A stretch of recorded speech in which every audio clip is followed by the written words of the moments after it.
I am delighted to have been asked to moderate and facilitate this last panel. My name is Patrice Preston Grimes. I'm an associate professor here at UVA in the Curry School of Education, as well as the Associate Dean of African American Affairs. This third panel, entitled Promoting Educational Excellence for Youth of Color, is very significant because after a day and a half of very engaging dialogue, discussions, and talking about these issues, now it's time to think about moving forward. And in that moving forward, I think all of us understand that fundamental to this, that youth are assets, and we've had some excellent examples of people who've presented work as well as their own experiences in that regard.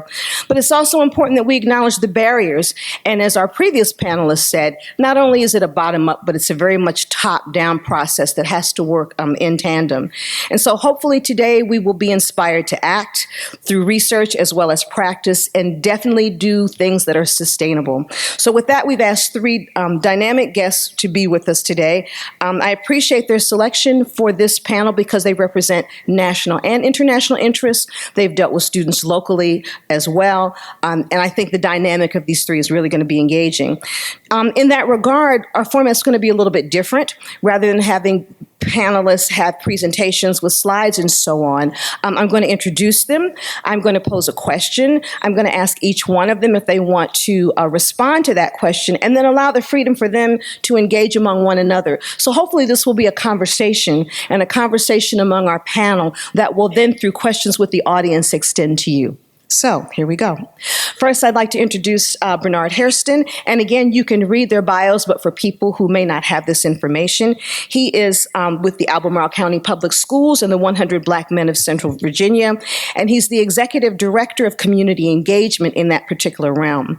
He was recently appointed Chair of the National Mentoring Committee for the 100 Black Women of America Incorporated. And I have tremendous respect for Bernard because he's a former teacher and middle school and high school principal. Our second panelist is Curtis Chin. Curtis is an award-winning writer and director and community activist. I think that's very important in talking with him. And his credentials are numerous. The movie that was shown on Wednesday night, Tested, he was here doing that, and that has gotten much buzz within the academic as well as public community in terms of its work at looking at high-stakes testing and also racial inequities and disparities for students in school system achievement. And then last but not least, we're very delighted to have David Johns, who is the Executive Director for the White House Initiative on Educational Excellence for African Americans.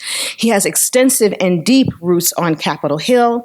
He has been an Andrew W. Mellon Fellow and is still very much extremely dedicated and committed to volunteer service within communities. So let's please welcome the three of them, and then we'll begin.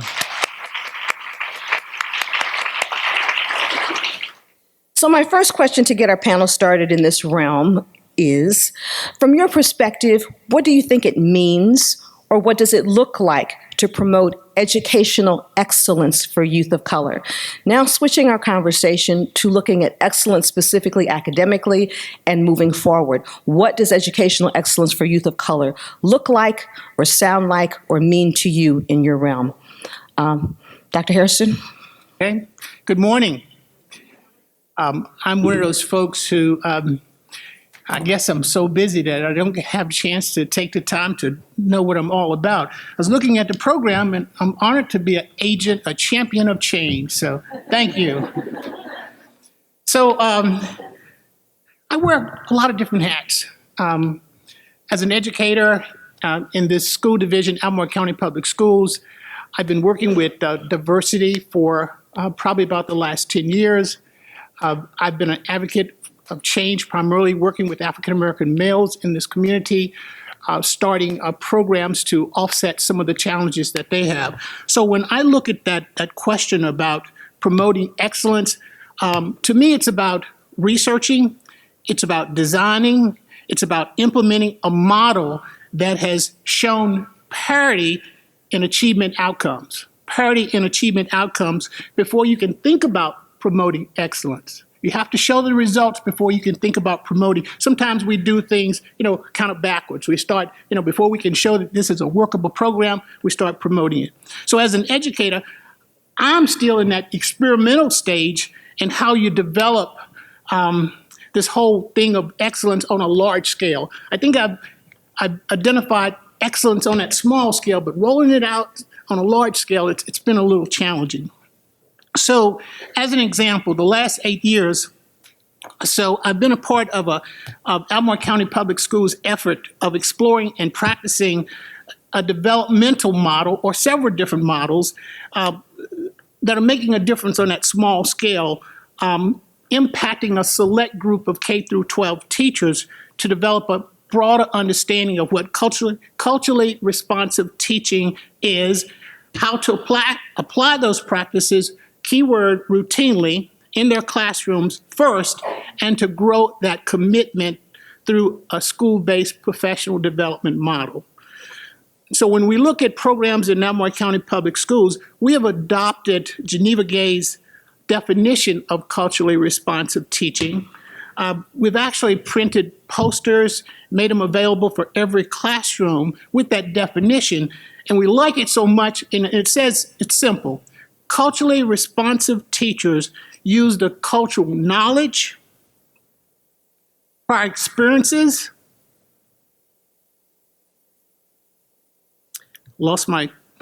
and performance styles of diverse students to make learning more appropriate and effective for them. But this is the most critical part. Culturally responsive teachers teach to and through the strengths of their students. So we go on to look at the implementation of excellence seeking programs. When I say that as a practicing educator, I'm seeking excellence. We have looked at grounding culturally responsive teaching practices through researching and personalizing that research to best fit our community and the schools we serve. We have narrowed down the characteristics of culturally responsive teaching practices to 3 characteristics to fit our community. 13% of our students who are African American, 10% who are Hispanic, 5% Asian, 4% other, and 60% white. So with those 3 characteristics, we've drilled down to 1, acknowledging and incorporating the importance of cultural heritage of our students, providing multicultural instruction for relevance and rigor, and building relationships with students and families. So when we look at that very first one of acknowledging and incorporating the importance of cultural heritage, we challenge our students to look at themselves and ask tough questions such as, am I familiar with my student's background? Looking at their race, looking at their ethnicity, looking at their gender orientation, looking at their family and their social values. Asking tough questions such as, do I reflect on my personal biases? And if I do, how are those personal biases aligned with my instructional decisions? And how do my students perceive my personal biases and how I teach them on a day-to-day basis?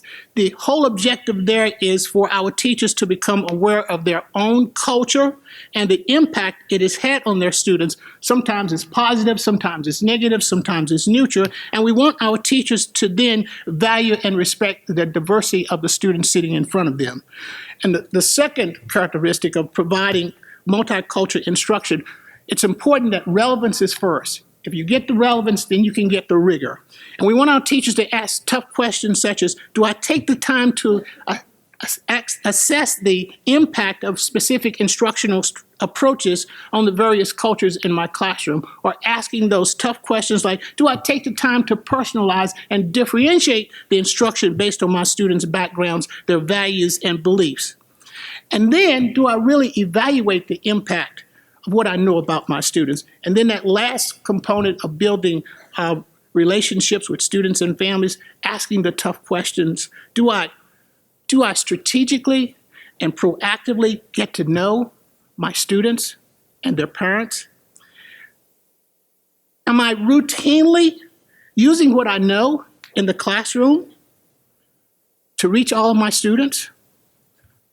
Those are my comments. And I think the one thing that was so significant that you said is the scaling factor, that it's very, it's simplistic to think that we can take case studies and automatically replicate them to scale up to get the same kind of results. And so the specific items that you've outlined in terms of heritage, instruction, and relationships, I think are some points that we can anchor. Curtis, in your documentary work, where you've had the opportunity to video and engage with many students in different school systems, what are some common threads that you're seeing in terms of educational excellence being promoted in a positive or affirming way? Well, first, I'd like to thank the conference organizers for inviting me to be on this panel, and these esteemed guests for allowing me to share the stage with them. Thanks. No, I just find it really strange because I'm actually one of those students that didn't even want to go to college. I had like a different plan. And so it's always strange when I'm in an academic setting. So I just want to tell you guys a little bit about my own background. So we are special, Curtis. You are special. We are special. I think my parents are very, very happy because it sort of represents the master's or the PhD that I ever got to sort of like hang out with you people. So I can say, oh, I presented at Yale, and they can brag to their friends. Someone needs an honorary degree. Exactly. Yes, honorary degrees are great. So basically, my educational background is actually always in the public schools. My parents ran a Chinese restaurant in the inner city of Detroit. My mom didn't graduate from high school. My dad went through one semester in college. But despite all that, their limited own educational background, I think they really understood the value of studying and working hard. And so in between washing dishes at the restaurant or waiting on tables, they always made sure that we had extra math problems and things like that because they felt like that was the way out of our situation, our financial situation. And, luckily I, was focused enough to get enough scholarships and to go off to Michigan. Although my plan was to literally use my savings and buy a Jeep and drive around the U.S. But then my parents found out and then they forced me to apply to school. So anyway, so it's also kind of funny that I made this documentary, which you referred to, about these kids in public schools in New York City, because A, as I mentioned, I don't really like school, and B, I don't really like kids. But what I do care about is social justice. And now, we can't let you get away with that in this room, okay? Somebody watch the door when he leaves, all right? That's a whole nother symposium. Really? Okay. So we'll make you a convert before you leave here. Okay. We'll work on that. Therapy. There are psychologists in this room. I'm sure I could talk to. Restorative practices. That's what we need. Yeah, we need to ask why, right? Well, there were 6 kids in our family. I'll let that sort of start. But what I do care about is racial justice, equality. I mean, those are things that I learned very early on. And so that's something that my entry point in terms of wanting to make this film. And so what this film did was, it allowed me to follow a dozen families in New York City from different racial, socioeconomic, and religious backgrounds as they pursued this single standardized test to get into these really great high schools. And for me, I really just wanted to see, well, what were some of these things that I had been questioning even as a kid? Because having started off in a school that was predominantly African-American, and then, as our family moved up and away from the inner city, ending up in a school that was 99% white, it was really clear to me how opportunities and expectations really changed, as we continued to move away from the city core. And so I wanted to explore that within this documentary. And, there were a lot of things that I learned. I sort of consider it sort of like my PhD, like making this film about education. And I would guess that the most striking thing that I would say when you talk about educational excellence is that because we looked at different communities and, different cultural backgrounds, it was clear that each of these families, they oftentimes have different definitions of what is educational excellence, right? What is success? Yeah, what is success? But also, what are they expecting from the schools, right? They come in with a different set of goals, hopes of what they want what to happen to their kid. So I would say, like, for my family, which is an Asian family, when I first started school, it was really all just about academics. It was all just like study, books, numbers and things like that. And, as we got a little bit older and in middle school, the conversation changed a little bit because then it was this notion of, well, you've got to do extracurricular stuff. Right? And so there was this whole component of like, well, what kind of extracurricular stuff? And my parents were like, okay, well, you can play a musical instrument, but that's it. Because to them, like violin or Violin. piano. Yeah, for Asians, that was considered, something that was important. And then, as we moved into high school, I really had to make a strong case to my parents that no, there are other things that we need to learn from schools, in particular leadership skills, right? And so I told them I wanted to run for class president, and they were like, no, you need to stay and work in the restaurant because that's your obligation to the family. But I told them that, look, this is part of the high school experience. This is something that I can learn here that I might not be able to learn working at a restaurant, And so, they allowed me to run, and thankfully I won. But in terms of the positive aspect, I guess, the other thing that I would say about educational excellence is just having a further, deeper understanding of how schools fit into the ecosystem of promoting educational excellence, and I think that varies for different communities. The schools reflect society. I think so often the burden is put on schools to be everything to a community, but schools in many ways, because of the structures now, really reflect as opposed to being able to institute from within, I think. Yeah, I think that is a changing philosophy, right? Because again, I think back in the day when there were more support services around, in different aspects like health and human service, employment, and things like that, it was easier for schools to just sort of focus on academics. But as the social safety net in America has been sort of snipped away over the last 20, 30 years, there's been more burden placed on schools. But I think also there's some cultural aspect to it in the sense of, looking at different communities, education is not just derived from schools, but sometimes in other places like religious entities or nonprofits or in the family. And I think that's something that we need to talk about in terms of how these different components of promoting educational excellence can work together and how aware they are of contributing to the child's complete knowledge of things. So the values, as you said, the values that communities have, and my work has been much more historical, and so to see how values of communities can also shift over time. And there's a presumption sometimes that a particular group of people maintains a certain set of values that may or may not be consistent with where people are in the millennium in real time. Exactly. Curtis, take it away. Me, David. Yes. Sorry. Okay, so we're going to tag. Yeah. Tap in. So 2 points, 2 questions, and then I want to show a video and then come back to this. So similar to Curtis, I think it's important to anchor so you guys understand that while I now have the pleasure of serving as the executive director of the White House Initiative on Educational Excellence for African Americans, which has an exceptionally long title, but I refuse to let anyone shorten it, in part because an answer to your question of how we move toward or what excellence looks like for our babies is changing the narrative, right? Literally acknowledging there's power and precision and changing the way that we not only talk about our babies and the work, but perceive them as well.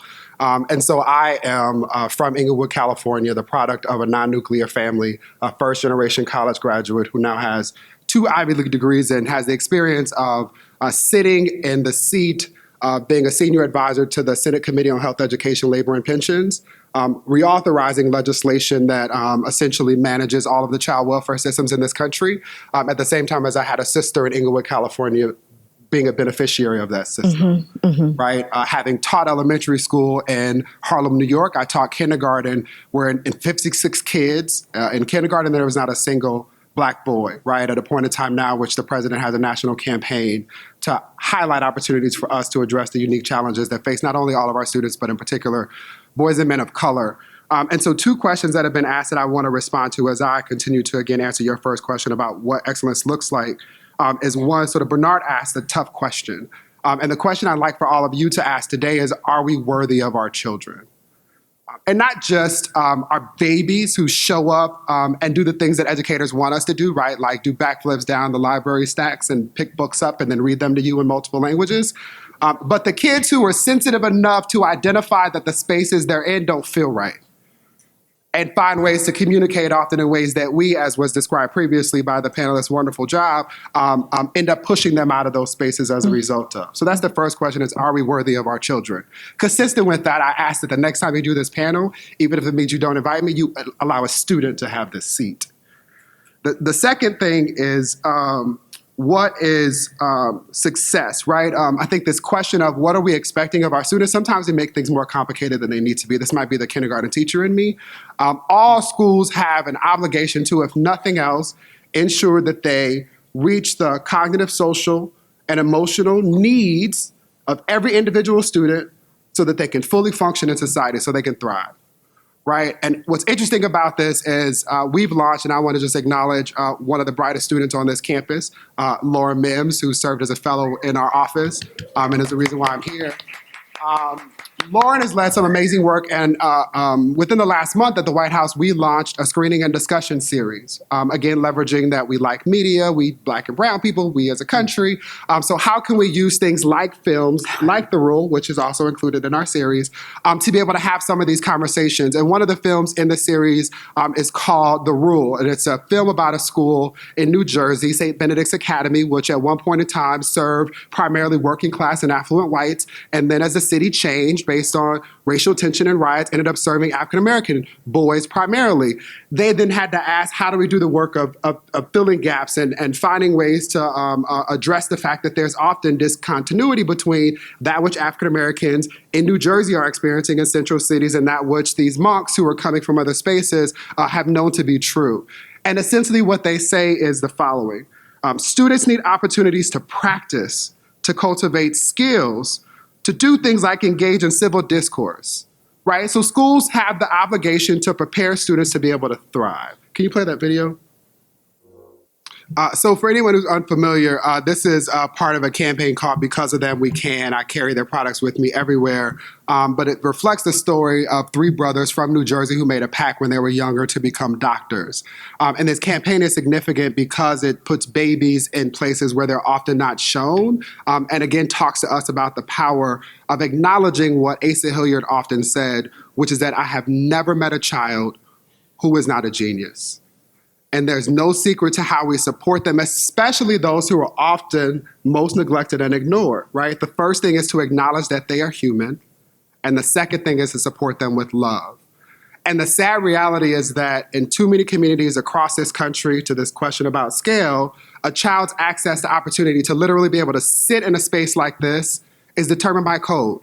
Genetic code or zip code. You give me a map and a few characteristics about a child's family, I can almost adequately predict their life outcomes, right? It's the reason why the president established this initiative, which exists alongside some similarly other situated initiatives to leverage resources to be intentional. So 3 quick things about what's worked. One is acknowledging that learning starts at birth and the preparation for learning starts well before birth.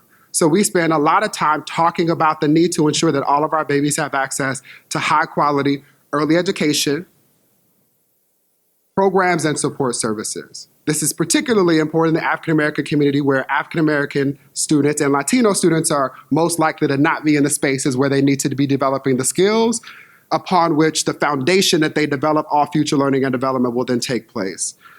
The second thing is finding ways to ensure that our children's experiences pre-K through 12th grade address their cognitive, social, and emotional needs, right? So this is, again, to get away from, although we acknowledge the importance of high-stakes testing environments in which the cognitive skills of our babies are put front and center, but our babies, especially Black boys who are often put in spaces where people assume they don't have emotional needs, they don't want love, need that to be at the center of the practice, right?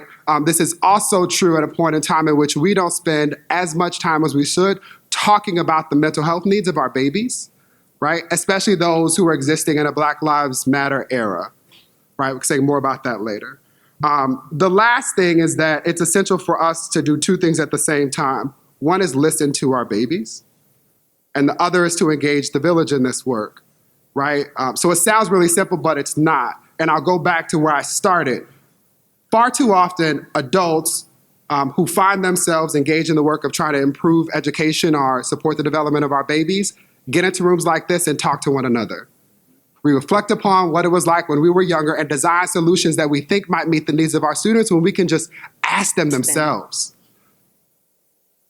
Period. How do you do that? Well, we established a partnership with Johnson Publishing Company, Ebony Magazine, and go around the country and host AFAM Ed Summits, where the only people who get to sit on pretty daises like this, under the White House seal, are students themselves. You want to ask them one thing, ask them what do we need to do as caring and concerned adults so you feel safe, engaged, and supported. Period. Yeah. Watch what they say and then design solutions that meet what they describe. The second thing is engaging the village in this work. Far too often, not that it happens at this illustrious institution, we play the blame game, right? It's teachers are responsible for all of that. No, social workers are responsible for all of that. No, if the parents only did what they were supposed to do, we wouldn't be having this problem. It's everybody else's problem, right? When the reality is that there are no lay people in this work, right? So while people sometimes say silly things like teaching isn't rocket science, which is accurate, it's a lot harder, and everybody shouldn't be thinking about being an educator. Oh, I have a NASA scientist on record if anybody needs it as a receipt. So while everybody should not be thinking that they can be an educator, everybody should consider it. We should value the role that educators play. Everybody can find some way to show up, right? Whether that's mentoring, whether that's taking a child to homecoming with you to show them the excitement of being on a college campus, whether that's reading with a child and his or her parents to ensure that there's intergenerational practices that are supporting and celebrating excellence. Those two things, while they sound simple, are often the steps that are fundamentally missed, right? It's doing that ground level work. That's exactly right. And being thoughtful enough to not only ask the question of why, but then sit through the response. Exactly. Right? And often sit in the discomfort of when they tell you that you are the problem. Exactly. And or aren't showing up in ways that they otherwise need for you to show up in. Right. And so, again, as I close with those two things, listening to the babies and engaging the village, Lauren, again, helped to produce a toolkit that's available on our website, www.ed.gov/AFAM-education. It's a teach-in toolkit, which you can download, and it provides you, hopefully, what we think are all of the resources to support you in providing a platform for young people to do exactly what I've described.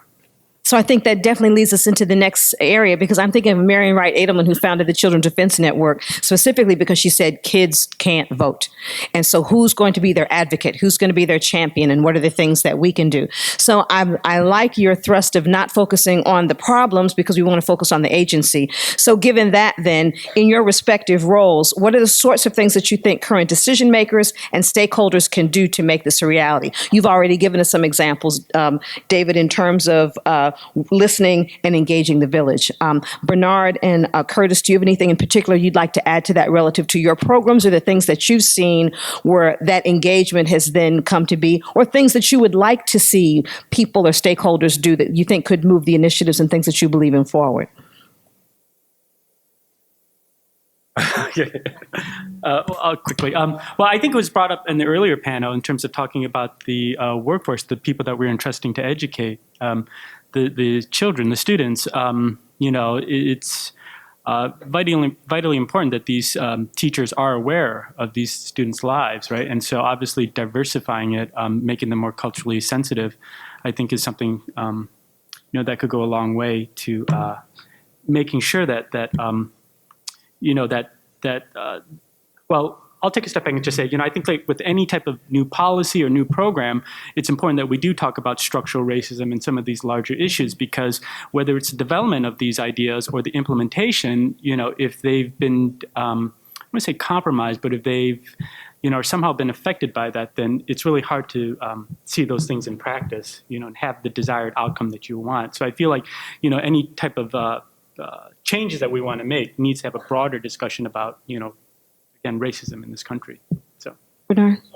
I'll try to be consistent with my opening comment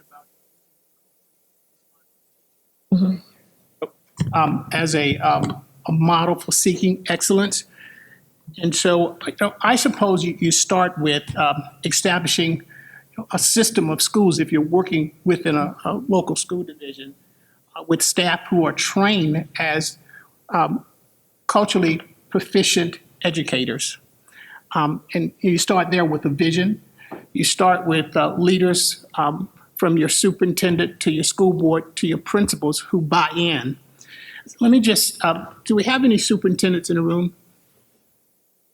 We have a couple. We have one representing us? All right. I see Rosa Atkins from City of Charlottesville Schools. Thank you, Rosa. Do we have any school board members? Good. Thank you. How about school-based administrators? Okay.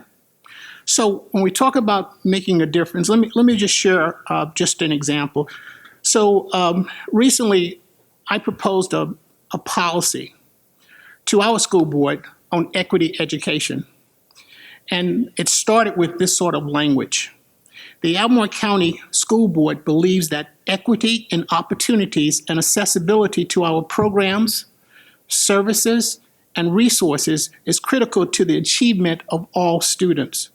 The board values the diversity in our community and staff, seeks to develop a capacity for cultural competency, and a commitment to equity and inclusion to enable the fulfillment of our mission and lifelong competencies.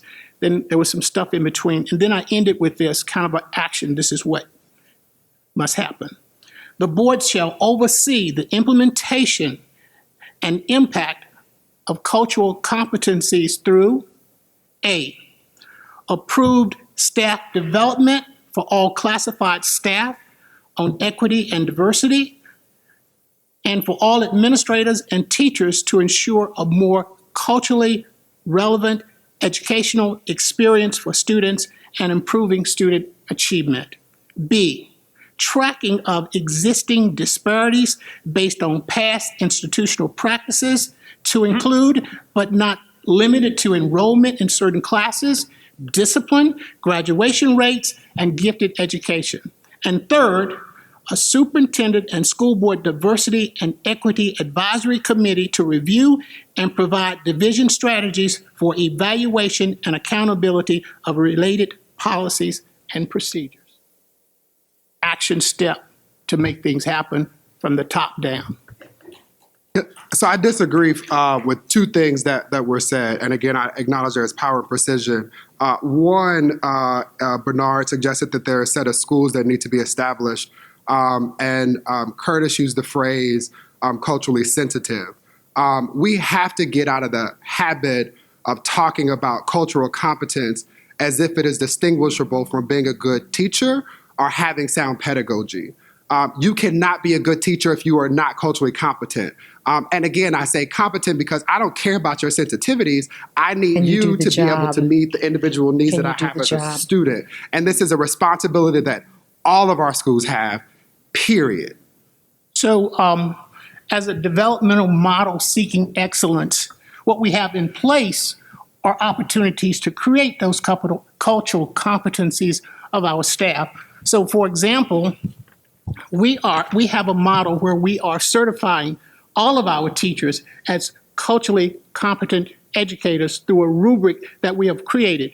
That's the first step. The next step, we are certifying schools to become culturally competent schools. So there's a mechanism in place to support the plan. Yeah, I didn't disagree with that. I disagree with the idea and/or the thought that it should be a separate activity that only a certain set engaged in. And to the initial question about scale, we have to link those two in intentional ways.